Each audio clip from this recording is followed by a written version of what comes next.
तस्वीरें आप देख रहे हैं पानीपत से सीधे कार्यक्रम की तस्वीरें आप देख सकते हैं। यह मंच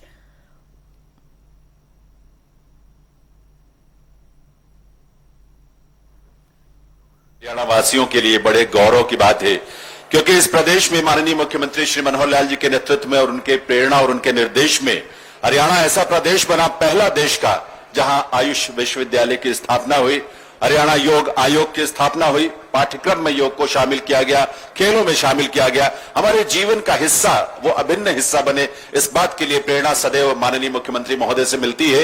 आइए एक बार ऊर्जा और सम्मान के साथ भरी करतल ध्वनि के साथ निवेदन करें माननीय मुख्यमंत्री हरियाणा श्री मनोहर लाल जी से, उनके प्रेरक संबोधन के लिए, उनके उस ऊर्जा के लिए जो हमें हमेशा ओतप्रोत करती है। माननीय मुख्यमंत्री महोदय।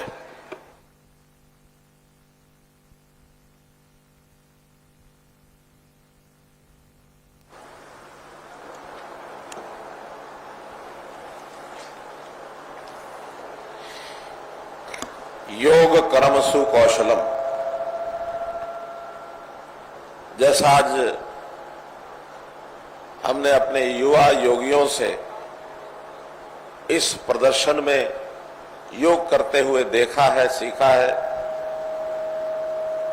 वास्तव में एक अद्भुत इस प्रकार की इनकी साधना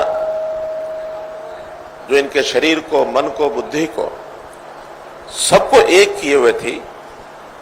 हमने छोटा एक प्रदर्शन देखा। मैं बहुत मन से इनकी सराहना करता हूं। एक बार जोर से इनके अभिनंदन में तालियां बजाएंगे।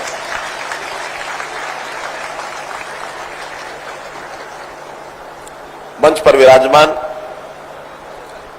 हमारे यहां के विधायक द्वय श्री प्रमोद विज जी और श्री महिपाल ढांडा जी,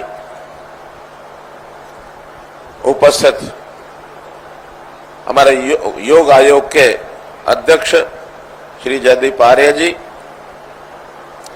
डॉक्टर साकेत कुमार जी, अन्य सभी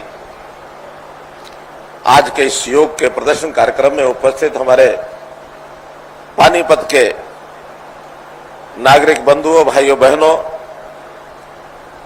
और मैं कहूंगा योग साधकों,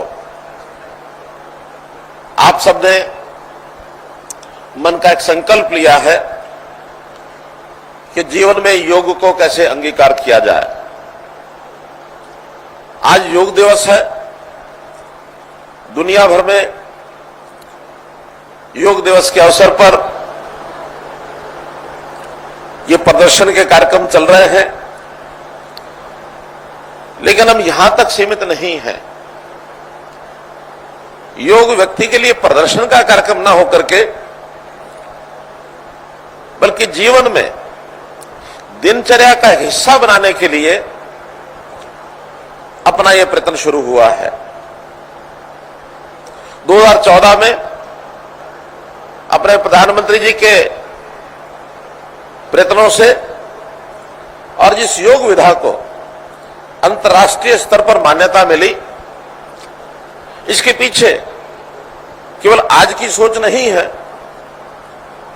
बल्कि हमारा इतिहास, हमारी सदियों से जो परंपराएं हैं कि शरीर को कैसे साध के रखा जाए, मन को कैसे विचारों में उसमें किस प्रकार से सात्विकता आए, बुद्धि हमारी तीक्ष्ण हो, तो इसलिए इन सब क्रियाओं को मिलाकर के जो योग नाम से संज्ञा दी गई है, योग के 8 भाग होते हैं।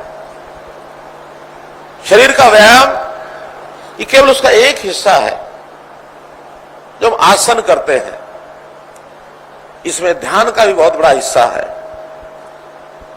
इसमें हम कैसे अपने आप के ऊपर संयम कर सकते हैं। बहुत सी चीजें हमारे जीवन में अंगीकार करने के बाद उसका फल, परिणाम जब आता है, तो व्यक्ति सामान्य व्यक्ति से ऊपर उठ करके, आशा निराशा के झकझोर से बाहर निकल करके और जीवन में बहुत कुछ प्राप्त कर सकता है। मित्रों, भाइयों, बहनों, हमने इस योग को आगे बढ़ाने के लिए हरियाणा में बहुत से प्रयत्न किए हैं। डायरेक्टर जनरल आयुष साकेत कुमार जी ने हमको बहुत सी बातें बताई हैं। मन में एक विचार आया है कि हम यहीं तक सीमित न रह करके हर व्यक्ति को उसको योग प्रारंभ करने के लिए प्रेरित करें। सबसे पहले तो मैं आपसे आग्रह करूंगा कि हम लोग प्रतिदिन योग करें, और मैं इसलिए कह रहा हूं कि मेरे अपने जीवन का यह हिस्सा बना हुआ है। 25 मिनट से 45 मिनट, 1 घंटा, जो जितना ज्यादा कर सकता है उसको अवश्य करना चाहिए।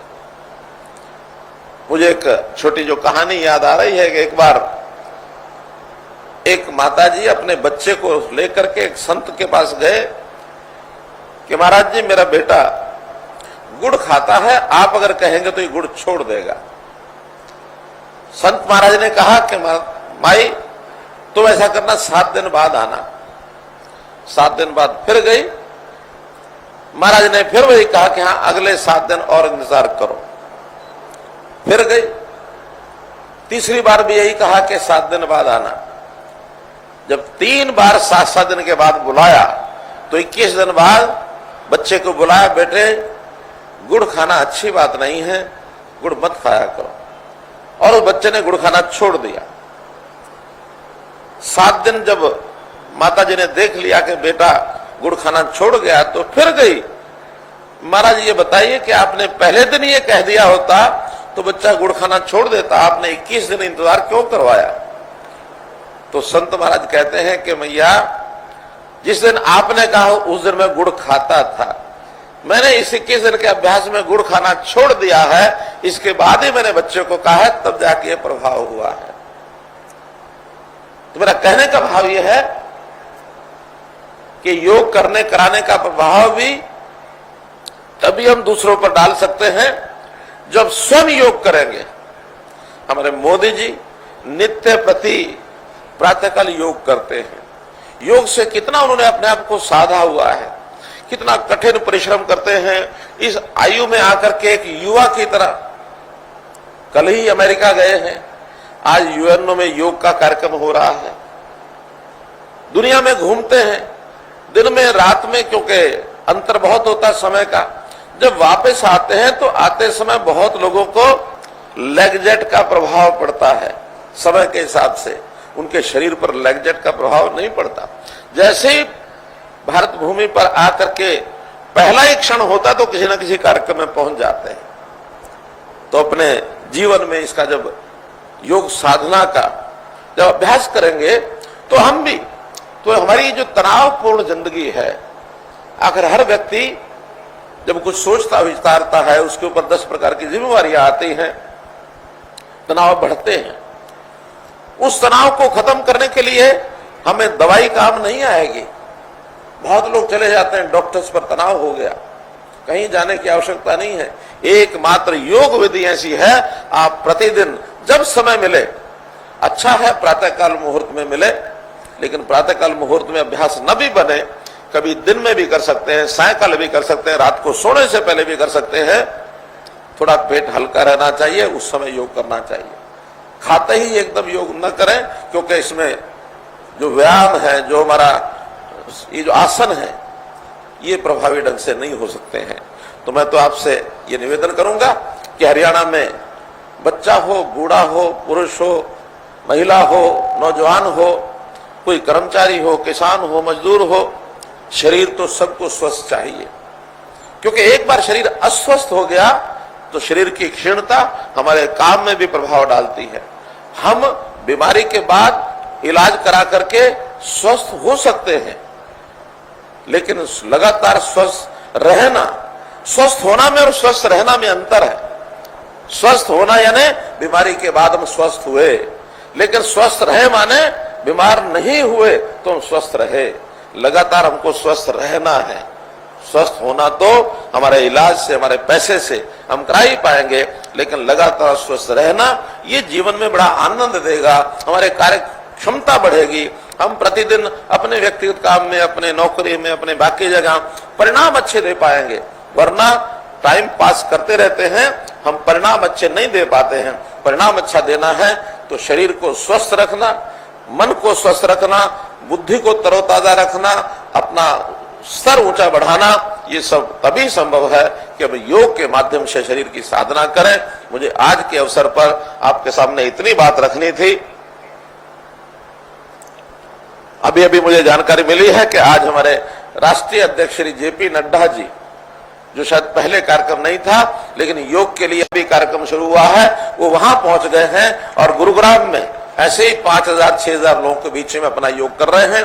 अपने जो प्रभारी हैं विप्लव देव जी, वो भी इस समय फरीदाबाद पहुंच गए हैं।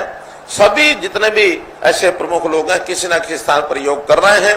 अपने जो सांसद हैं संजय भाटिया जी, वो इस समय करनाल में वो योग के कार्यक्रम में, वहां जो जिला स्तरीय योग कार्यक्रम है उसमें वहां शामिल हो रहे हैं। इसलिए सभी प्रमुख लोग, आज तो मुझे लगता है कोई भी ऐसा जागरूक नागरिक वैसा नहीं होगा कि इस योग के कार्यक्रम में वहां न पहुंचा होगा। सब लगे हैं। मैं फिर आपसे निवेदन करता हूं कि अपने बच्चों को, क्योंकि प्रारंभ में यदि हम योग की आदत डालेंगे, उनके शिक्षा संस्थानों में भी, अगर सरकारी स्कूल है तो हम सप्ताह में एक बार उनका अभ्यास कराने का कार्यक्रम किया हुआ है। पाठ्यक्रम भी हमने योग से उसमें योग डाला हुआ है। ऐसे ही प्राइवेट स्कूलों में मैंने आग्रह किया है कि वो योग का अभ्यास जरूर कराएं, योग को पाठ्यक्रम में डालें। शरीर स्वस्थ है तो हमेशा व्यक्ति आगे बढ़ेगा, उनको स्वस्थ रहने के लिए एक प्रेरणा मिलेगी। आपका बहुत बहुत आभार, बहुत बहुत धन्यवाद। बहुत आभार माननीय मुख्यमंत्री हरियाणा श्री मनोहर लाल जी का।